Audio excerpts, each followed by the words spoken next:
Hi, I'm Dangerously Talented, and here is my first answers video. This is a response to a questions video that I did, which was 300 subscribers questions video, but this is, I've got 20 more subscribers, at least at the time of taping. It's probably more by the time I get home and actually edit the thing, so I'll have to make up a graphic saying how many subscribers I had at the time of editing, which I'll put up here.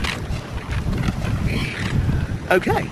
So, the first question comes from a godless heathen. We are the Spartan atheist subs of Dangerously Talented against the theist forms of YouTube. And then I say that's not a question, because it's not. It was a statement of fact or semi-fact or something. So, a godless heathen writes, my bad, how long have you been an atheist? About 5'8". Well, I've been an atheist for probably about, since the early 90s, I think. What happened was, it was a three-stage process. First, I read in the Bible that Jesus was going on about the holy men who stand on the street corners and preaching, and they practice not what they preach. They're hypocrites, and so that started me not trusting certain religious people, notably the televangelists. And then one day I was in a department store, Myers in the city. I was in an escalator there, and then I sort of realised that God didn't really have a plan at all.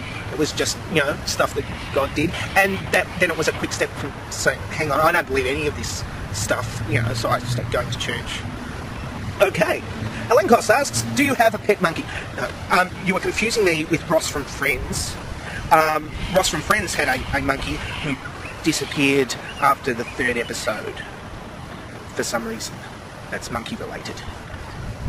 Quinn McGee asks, well, I was totally unaware of how undersubscribed G-Smart Remarks is. From the production, I always assumed that it was a big channel. In the spirit of G-Smart Remarks, it's an outrage!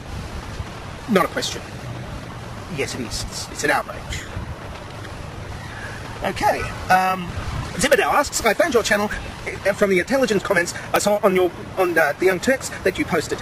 I always enjoy your vids, and I thank you. I will subscribe to all of the people in your description. Then I say the True Puka's latest video was brilliant.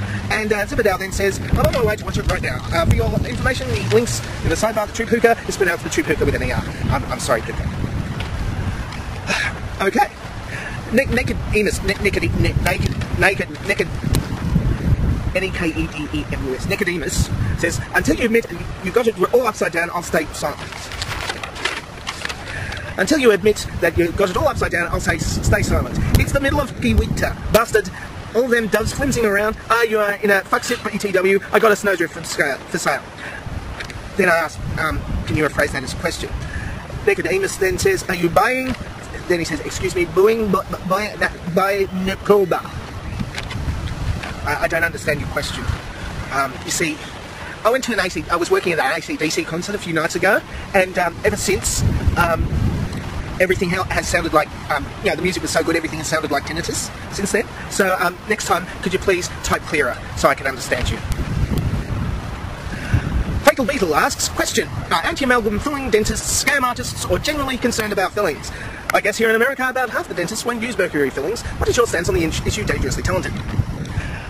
Well, I think that the issue of mercury leaching from dental fillings into the bloodstream is maybe a bit of a problem. However, if it was a problem, there would be numerous cases of mercury poisoning linked directly to mercury amalgam fillings.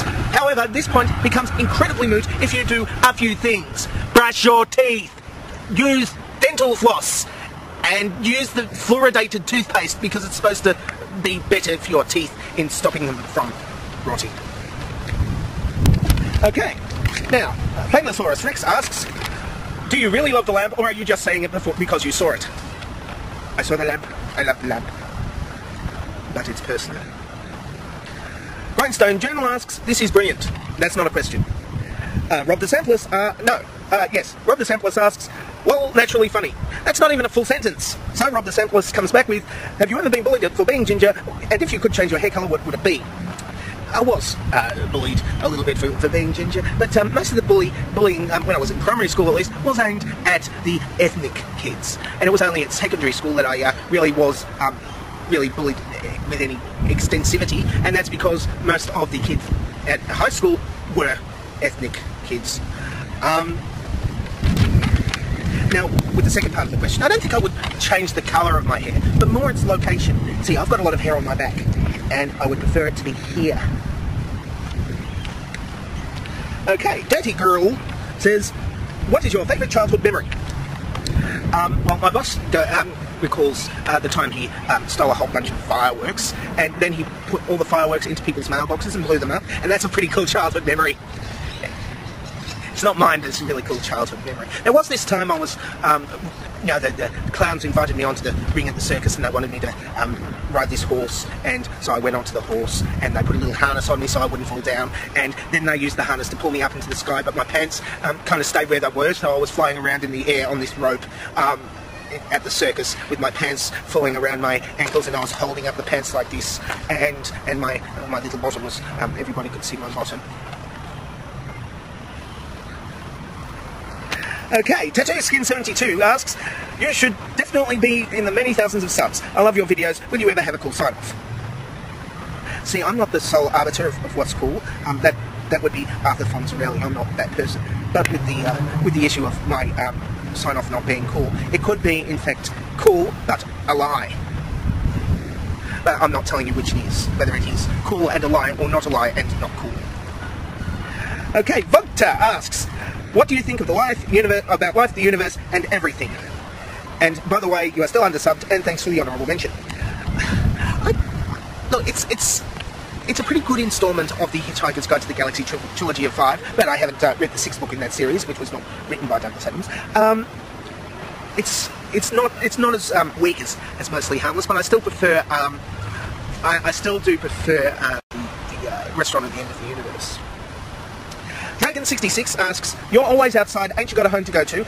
I'm okay with being outside, but, well, the weather permits, but you do tend to suffer from wind. Is it the curried eggs? No. In my previous video, I explained about how weather is created. I do have a home to go to, but the problem is it's dark and it's noisy and it's kind of untidy, and it's surrounded by lush, beautiful parkland. So I go to the parkland and make my videos. It gives me some quiet time to do it, except with the helicopters. The Atheist Squid asks, awesomeness, let's add another 0 to that. And Tip of the Song says, every single one of your subs is down to you, you get them for being brilliant. Not questions. The True Puka asks, question, if two trains are approaching at the same destination, one is 5 miles away travelling at 25 miles per hour, the other is 2 miles away travelling at 8 miles per hour, then who would you prefer to see, naked, Rush Limbaugh or Will O'Reilly? If it helps, you can imagine your choice getting hit by the first train to arrive. Okay, it depends on the context. If they are naked on a slab with a big Y stitched into their chest, probably Rush Limbaugh, because Bill O'Reilly can be entertaining when yelling at 9/11 truthers. Those people are real dipshits, and it's good to see them getting absolutely eviscerated, whereas Rush Limbaugh has absolutely no redeeming qualities. Now, with the two trains, I prefer to imagine them, the one that's going at 25 miles an hour is travelling eastwards, and the one that's at 8 miles per hour is actually, how far is it? 2 miles away, but up in the air. So it would gather speed until it came to a terminal velocity and then crush them both to death. The next one is from BDF 2718. Do you live in the part of Oz that has poisonous dunny spiders? And if so, have you ever been bitten on the todger? And if so, who sucked the venom out? Okay, yes, we do have poisonous dunny spiders. However, here's the important bit. We now have electric light. What this does is when put into the bathroom, it allows one to see the poisonous dunny spiders and avoid sitting on them or being bitten on certain parts.